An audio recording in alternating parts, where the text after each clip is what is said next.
And here's our layout. Again, nice seascape scene. We really want to concentrate on painting those rocks. This lesson is really about painting the rocks. But since we're doing that, we're going to add all of these other elements around it. Now in the sky, I will be using, first of all, I'm going to be using my large round to start with. And I'm going to be using a lot of the cobalt blue, so it's a little bit of a grayer color than it could be. Put a bright spot of blue right up there in the sky. And now that I've got those colors in, I'm just going to put in some clear water and let that stuff blend out into the sky. As I get down here to near the horizon, I'm just using clear water to blend that in. I am going to paint around the sail of the boat.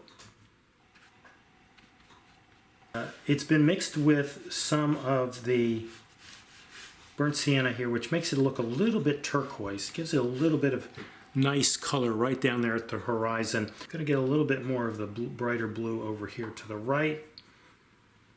Now I'm going to, with clear water, just grab that bottom edge. I'm going to paint around our sailboat.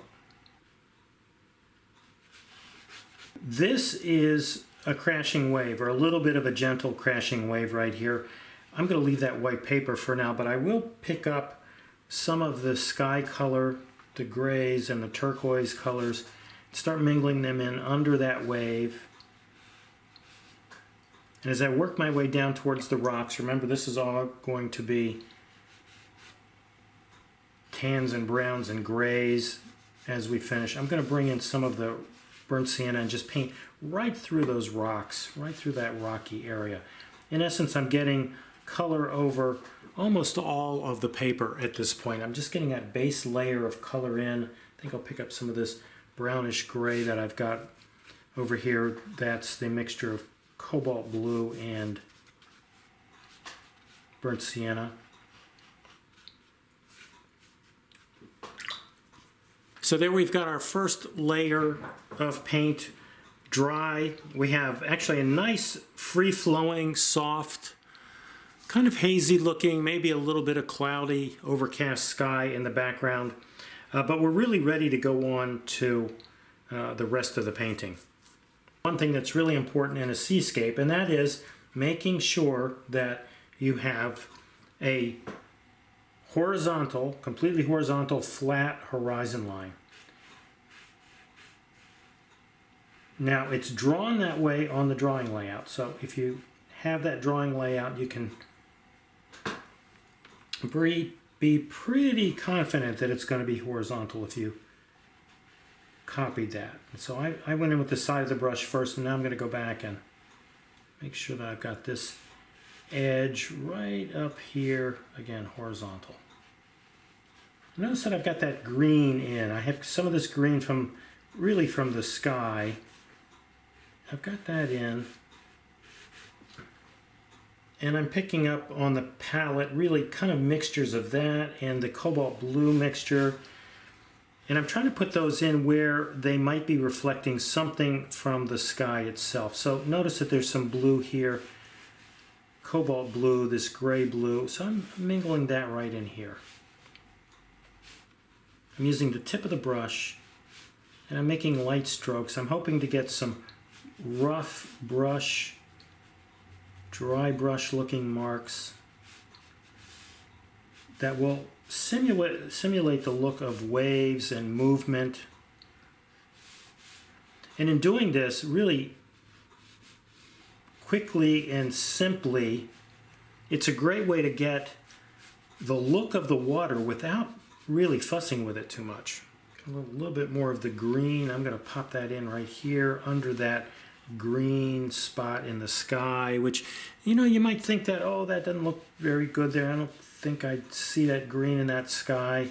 You know, we often have those moments of doubt, but really just go with it. I think this is going to look good when we're all finished. I'm going to get some of the darker blue-green here in the foreground. And I'm now making strokes. I'm right at the top edge of the wave. That's right there. I'm right at the top edge of the wave. And I'm starting to sort of curve the strokes now. Rather than making horizontal ones like this, like I did back here, I'm curving those strokes a little bit. It's a quick, easy way to get a quick sense of the movement of water without, again, fussing with it too much. I think I want to pull this edge over a little bit, so I'm going to do that. Whoops, I think I had a little too much water on my brush. Go back and get a little bit more color there. We can add a little bit of color here. There's, again, water in the foreground. Notice I've got some pencil marks here and here. I'm just going to outline those with a nice wet brush stroke, and then with clear water I'll blend those back. And now I'm putting in one again with cobalt blue, that gray blue color I mixed with cobalt and a little bit of burnt sienna. And again, making curvy marks, wet into that passage. So I'm using my brush, and this is where the rough paper will help us get some rough texture for some of these rocks. Sort of a greener brown as I come forward. It's more gray looking, a little bit green looking, but gray and green. And actually for that rock, that main focus rock, I'm going to get phthalo blue and alizarin crimson together to get a violet color on it, especially on that side, which is the shadier side, and then some of that green gray up here on this part, and then warm it where the light would be striking most prominently over here on the right, some of the burnt sienna.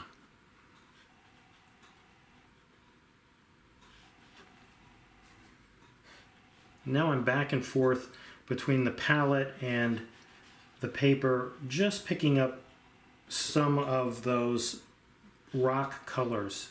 And again, they can be the green grays, the browns with the burnt sienna, the blue grays. That's what I've got on the palette now that I mixed with cobalt blue and burnt sienna. On the palette, I'm getting burnt sienna, a lot more burnt sienna, and some of the phthalo blue. I'm adding more rocks here in the foreground. Notice that I make these curvy lines which represent that curvy shape of the rocks themselves.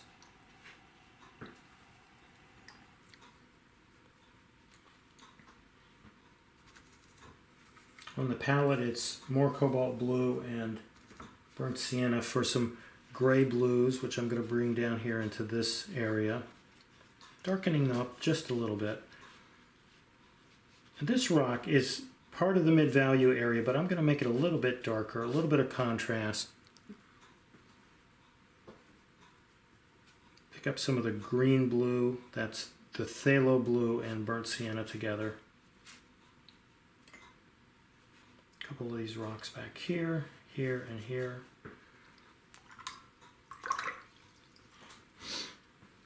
With a little bit of clear water on this area that represents beach, I can run my brush, touch a couple spots on the rock, and the color bleeds down in there and gives us a real subtle reflection on that kind of wet beach that's right there in the foreground.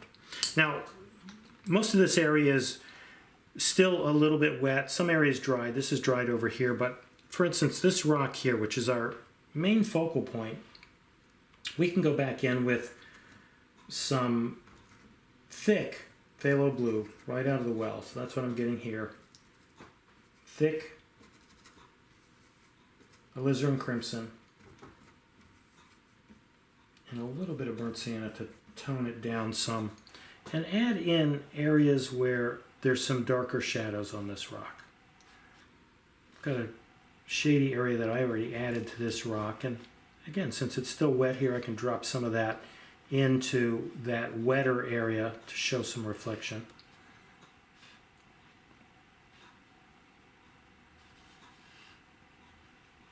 Notice that I'm really not fussing. I'm making marks. I'm being conscious about how I'm making the marks. That is, I'm working in the direction of the rocks themselves. That is, slanting and rounding the strokes down in this direction from upper left to lower right. This looks like this should be a rock there. Back on the palette now, I've got burnt sienna and cobalt blue mixed together. I want a pretty thick mixture of this to get a darker gray that I'm going to use on this rock here, again, to get the shadier sides. Again, the flat brush gives me some square edges that help me really show off the more angular parts of that rock.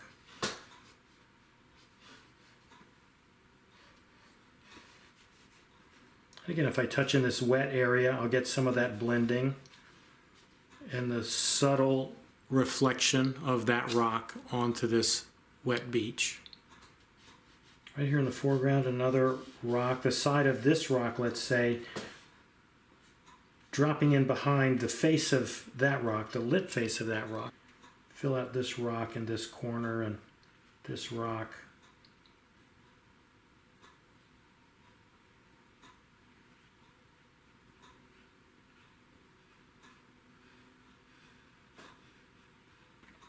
I'm going to get a little of the burnt sienna kind of by itself and flow that into this little beach area to get some sense of another sort of reflection happening there. And as you can see, we've now got a beach filled with rocks that we put in without much fuss, right? All we really did was concentrate on getting the initial base color in that represents where there's light striking the rocks, and then darker marks that we used with our flat brush that give us a little bit of angularity to those rocks, a little bit more angled look to the rocks. And we took advantage of the rough paper to get this little bit of highlight, some rough texture on some of those rocks here, especially in the foreground. And we managed to get some darker, shady areas on those rocks, which really helps us see the light coming in. You get those darks in there that contrast even a lighter mid-value, which is what that is, and you really start to see sunlight. The first thing I want to do is get some sort of darker turquoise color and start to show where that bottom edge of that wave is. And we're going to do that by getting a darker contrast in there. This is really important. You can show a wave really quickly and easily by getting dark contrast underneath. I'm even dropping some of the dusty violet that I used on the rocks. I'm dropping that right in here to make that really dark there. And I'm going to make sure I pull that over to where this wave is coming in from behind this rock. Now this is important as well. Once you have those marks in, flatten them out. Flatten out those bottom edges. Get that to look like it's connected to this sort of swirling water in the foreground.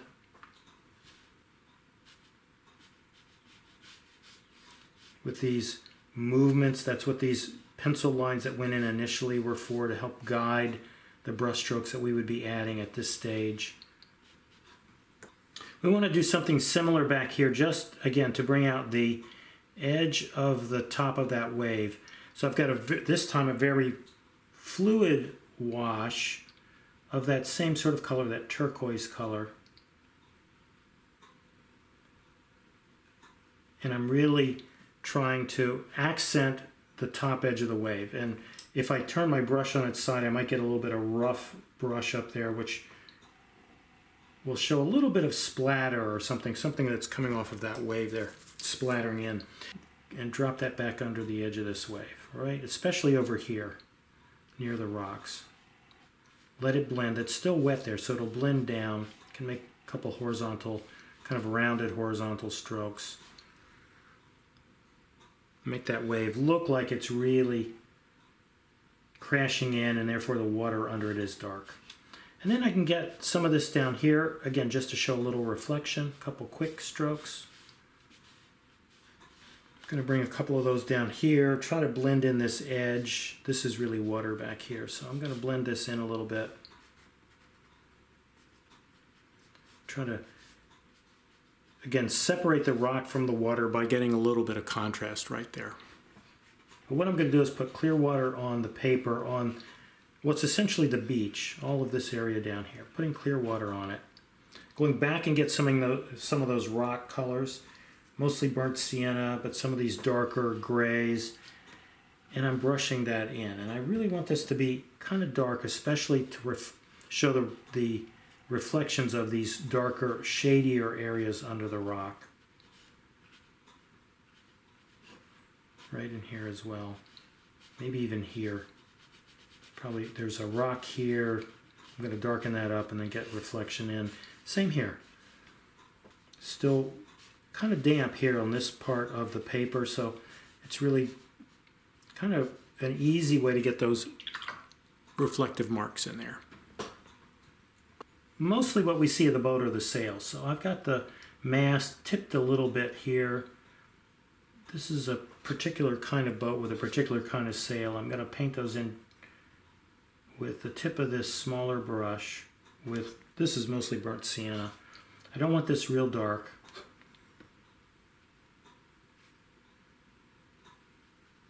Get a little bit of color and value on that sail and this sail. Now again, that's way too dark, but easy to fix by getting some water in there.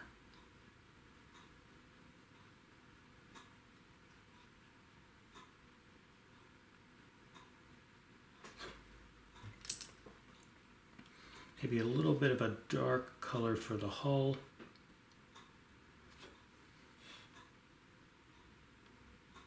Angle there on the bow.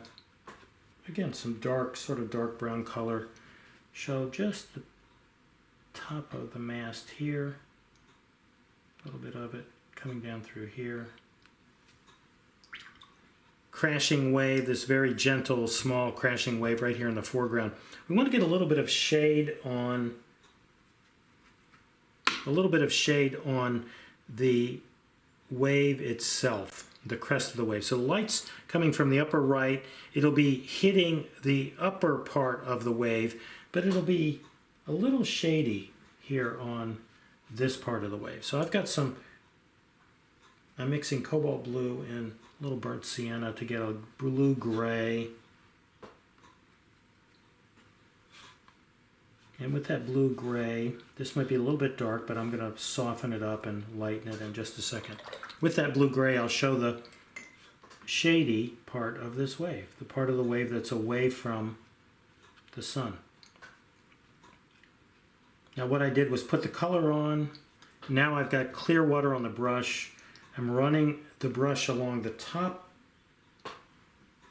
edge of that mark that I made. Can do the same thing over here. In this case, I'm making it a little bit brighter blue. That'll bring some visual emphasis to this area. If you manage to get your rocks in the way we did them early on, again with those very expressive strokes, again allowing the texture of the paper to help us out a little bit, but getting in essentially a contrast between lit areas and shade areas on that rock by getting lighter mid values and then some darker mid values in the shady areas. You've really probably constructed your rocks pretty well and they don't need much. But I can use these darker values maybe to enhance, for instance, on this rock, a little bit of the quality of the shade. Maybe add a couple marks back in here as if there's a few other rocks. But really what you do at this stage is just to check and see if the painting looks right the way it is. Does it look good? Does it look right? If it does, it doesn't need a lot of that kind of detailed work. And in fact, I'm going to say that this one is done. I think it is done. I like what I've got here. So again, there it is. I hope you came out with a result that you are happy with.